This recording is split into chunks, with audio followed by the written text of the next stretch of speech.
Bonsoir, Mesdames, Messieurs. Le mouvement Occupons Ottawa ne s'essouffle pas à Ottawa. Les manifestants ne semblent pas vouloir plier bagage malgré le froid.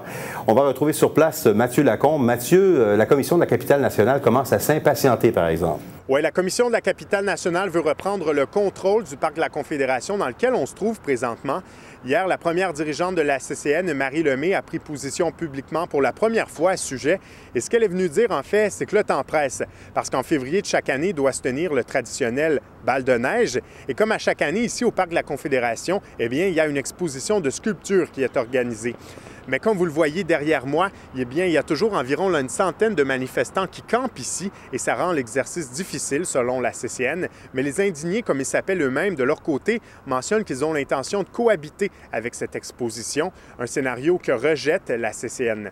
Et de l'autre côté de la rue, à l'hôtel de ville d'Ottawa, eh bien, le maire Jim Watson indique qu'il n'a pas l'intention d'intervenir pour le moment, à moins que la CCN en fasse une demande officielle, mais ça ne risque pas d'arriver très bientôt parce que la CCN a mentionné qu'elle ne veut pas évincer de force les manifestants d'Occupons Ottawa. Elle veut plutôt ouvrir le dialogue et négocier avec eux. Donc, on veut éviter des scénarios, par exemple, comme ceux qui se sont produits à Québec, à Victoria ou à Vancouver.